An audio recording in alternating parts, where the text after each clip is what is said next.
La première des trois lois de Kepler, c'est 3 claques à Aristote.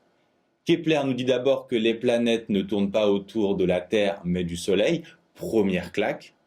Il précise ensuite que leurs trajectoires ne sont pas des cercles mais des ellipses, deuxième claque. Et le Soleil n'est même pas situé au centre, il est situé à un autre endroit appelé foyer. Pour comprendre ce qu'est un foyer, on va s'appuyer sur une technique très ancienne de tracer des ellipses, qu'on va expliquer elle-même par une technique encore plus ancienne de tracer des cercles. Pour réaliser un cercle avec cette technique, il vous faut un piquet, une corde, une chèvre. Vous accrochez la chèvre au piquet avec la corde, vous attendez 2-3 heures et la chèvre vous aura tracé un très beau cercle. Et si vous voulez une ellipse, il vous faut cette fois 2 piquets, une corde, une chèvre. Vous accrochez la chèvre aux 2 piquets et elle va vous tracer une ellipse. Et où sont les foyers? Tout simplement aux endroits où vous avez planté vos piquets. En fait, si sur un cercle, l'ensemble des points est à la même distance du centre, sur une ellipse, l'ensemble des points vérifie la somme des distances aux 2 foyers est une constante. Les foyers servent également à tracer ce qu'on appelle le grand axe de l'ellipse. Perpendiculairement, on peut tracer le petit axe. Et c'est essentiel de savoir pour la suite que petit a s'appelle le demi-grand axe. On peut se demander pourquoi les trajectoires des planètes sont des ellipses. Et alors la première chose à comprendre, c'est que la plupart des planètes qui se sont approchées du Soleil ne sont pas restées en orbite. Tout d'abord, toutes celles qui sont arrivées trop vite, le Soleil n'a pas pu les retenir. Ensuite, à l'inverse, celles qui sont arrivées trop lentement ont été tellement attirées qu'elles ont fini par s'y écraser.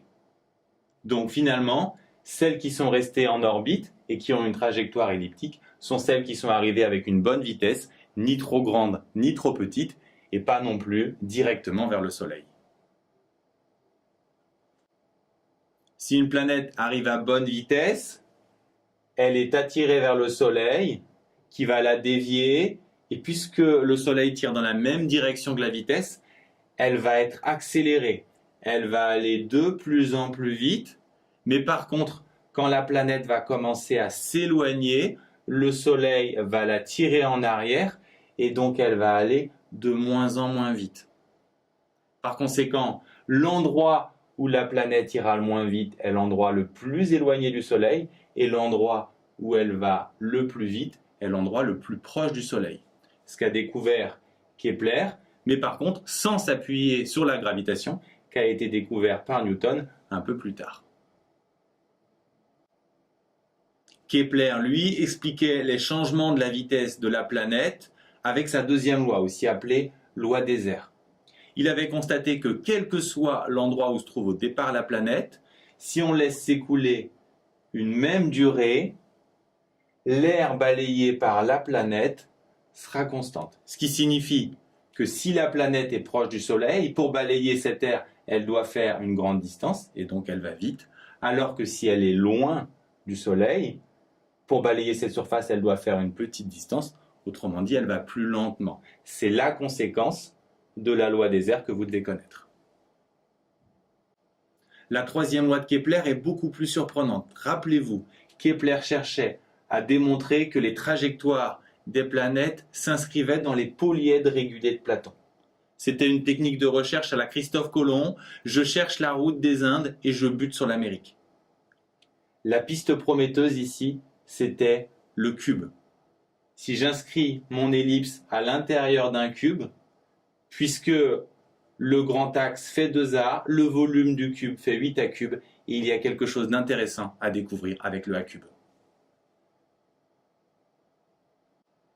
En s'intéressant à cet A cube, Kepler a découvert ce qu'on appelle aujourd'hui la troisième loi de Kepler, T carré sur A cube égale constante, où T est le temps que met la planète à faire un tour, ce qu'on appelle la période de révolution. A, on l'a déjà vu, c'est le demi-grand axe. Et donc, T carré sur A cube égale constante pour tous les objets qui tournent autour du Soleil. En fait, donc, pour toutes les planètes. En résumé, la première loi de Kepler s'intéresse aux trajectoires des planètes.